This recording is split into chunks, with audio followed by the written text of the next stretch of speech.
వశిష్ఠుడు ఇలా కొనసాగించాడు. రాజా, ఎంత చెప్పినా తరగని ఈ కార్తీక మహాత్య పురాణంలో కార్తీక మాసంలో చేయవలసిన ధర్మాల గురించి చెప్తాను. ఏకాగ్ర చిత్తుడవై విను. తప్పనిసరిగా చేయవలసిన కార్తీక ధర్మాలన్నీ కూడా చెప్తాను. నా తండ్రి అయిన బ్రహ్మదేవుని ద్వారా నాకు బోధించబడ్డాయి.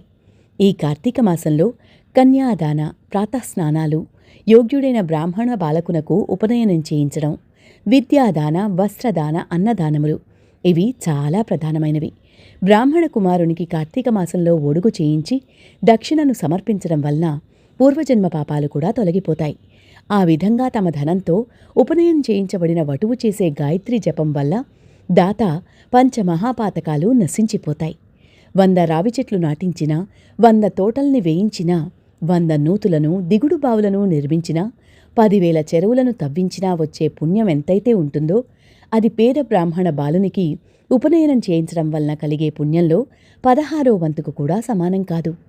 మాఘ్యం వై మాధవే మాసిచోత్తమం మౌంజిబంధనం కారయిష్యంతి తే రాజన్ దానం దత్వా తు కార్తీకే. కార్తీకంలో ఉపనయన దానం చేసి తదుపరిని వచ్చే మాఘంలో కానీ వైశాఖంలో కానీ ఉపనయనం చేయించాలి. ఉపనయనానికి కార్తీక మాసంలో సంకల్పాన్ని చెప్పుకుని ఫలానా వారికి నేను నా ద్రవ్యంతో ఉపనయనం చేయిస్తాను అని వాగ్దానం చేయడం వలన కలిగే సత్ఫలితాన్ని చెప్పడానికి స్వర్గలోకవాసులకు కూడా సాధ్యం కాదని తెలుసుకో. కార్తీకంలో తమ ధనంతో ఒక బ్రాహ్మణునికి ఉపనయనంతో పాటు వివాహాన్ని కూడా చేయించడం వలన తత్పుణ్యం మరింతగా ఇనుమడిస్తుంది. కన్యాదానం తు కార్తిక్యాం యః కుర్యాద్ భక్తితో నమః స్వయం పాపైర్విర్నిర్ముక్తః పితృణాం బ్రహ్ణ పదం. కార్తీకంలో కన్యాదానమాచరించిన వాడు స్వయంగా వాడు తరించడమే కాక వాని పితరులందరికీ కూడా బ్రహ్మలోక ప్రాప్తిని కలిగించిన వాడవుతాడు. ఇందుకు నిదర్శనంగా ఒక ఇతిహాసాన్ని చెబుతాను, విను. ద్వాపర యుగంలో వంగదేశాన దుర్మార్గుడైన సువీరుడనే రాజు ఉండేవాడు. లేడి కన్నుల వంటి సోగకన్నులు గల సుందరాంగి అతనికి భార్యగా ఉండేది. దైవయోగం వలన సువీరుడు దాయాదులచే ఓడింపబడినవాడై రాజ్యభ్రష్టుడై అర్ధాంగి అయిన సుందరాంగితో సహా అడవుల్లోకి పారిపోయి కంద మూలాదులతో కాలం గడపసాగాడు. ఇలా ఉండగా అతని భార్య గర్భవతి అయింది. రాజు నర్మదా తీరంలో పర్ణశాలను నిర్మించాడు.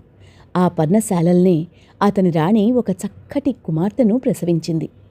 సర్వసంపదలు శత్రువుల పాలైపోవడం, కంద మూలాలలో బ్రతుకుతున్న ఈ రోజుల్లో కడుపు పండి సంతానం కలగడం, పోషణకు చిల్లి గవ్వైనా లేని దరిద్రం, వీటన్నింటినీ పదే పదే తలుచుకుంటూ తన పురాకృత కర్మల్ని నిర్ణయించుకుంటూ అతి కష్టం మీద ఆ ఆడుకూతుర్ని పెంచుకోసాగారు సువీర దంపతులు.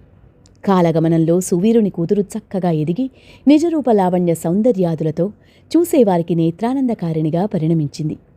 8 ఏండ్ల ప్రాయంలోనే ఎంతో మనోహరంగా ఉన్న ఆమెను చూసి మోహితుడైన ఒక ముని కుమారుడు ఆ బాలికను తనకిచ్చి పెళ్లి చేయవలసిందిగా సువీరుణ్ణి కోరాడు. అందుకా రాజు, ఋషిపుత్ర, ప్రస్తుతం నేను ఘోర దరిద్రంతో ఉన్నాను. నేను కోరినంత ధనాన్ని నువ్వు కన్యాశుల్కంగా సమర్పించగలిగితే నీ కోరిక తీరుస్తాను అన్నాడు.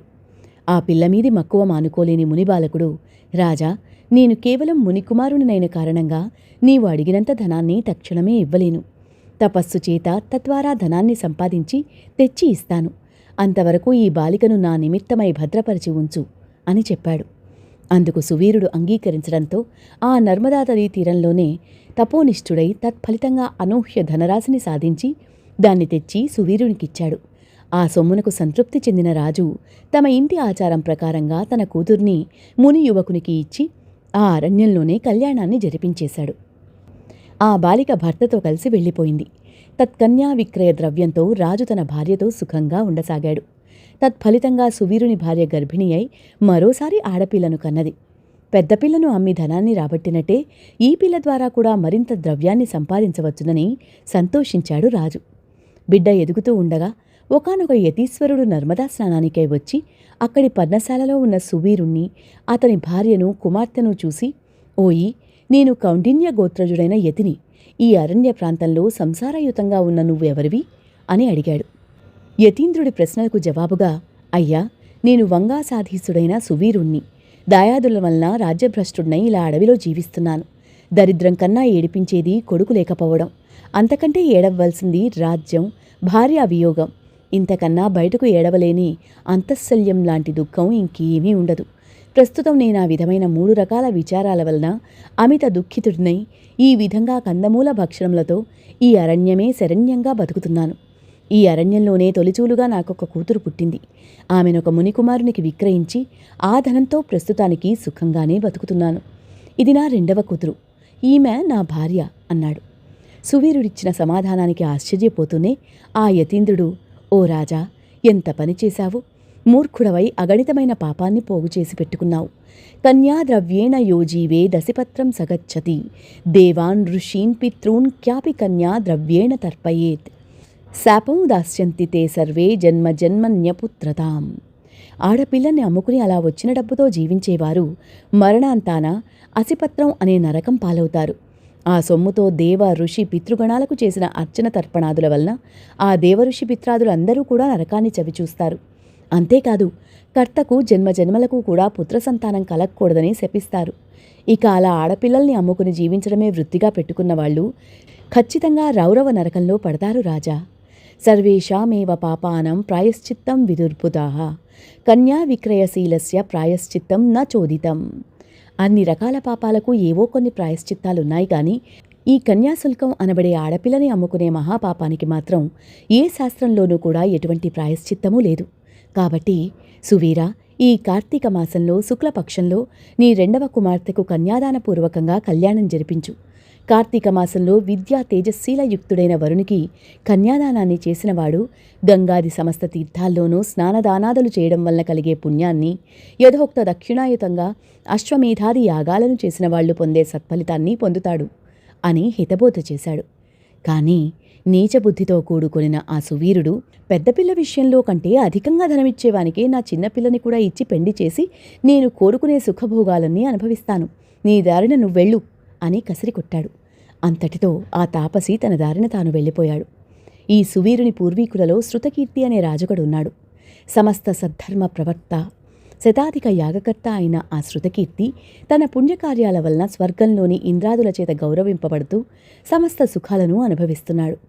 సువీరునికి యముడు విధించిన శిక్ష కారణంగా యమదూతలు స్వర్గం చేరి అక్కడ సుఖిస్తున్న శృతకీర్తి యొక్క జీవుణ్ణి పాశబద్ధుణ్ణి చేసి నరకానికి తీసుకువచ్చారు. ఆ చర్యకు ఆశ్చర్యపడిన శృతకీర్తి యముణ్ణి, స్వర్గంలో ఉన్న నన్ను ఇక్కడికెందుకు రప్పించావు? నేను చేసిన పాపమేమిటి అని నిలదీసి అడిగాడు. శృతకీర్తి, నువ్వు పుణ్యాత్ముడవే, స్వర్గార్హుడవే. కాని నీ వంశీకుడైన సువీరుడనేవాడు కన్యను విక్రయించాడు.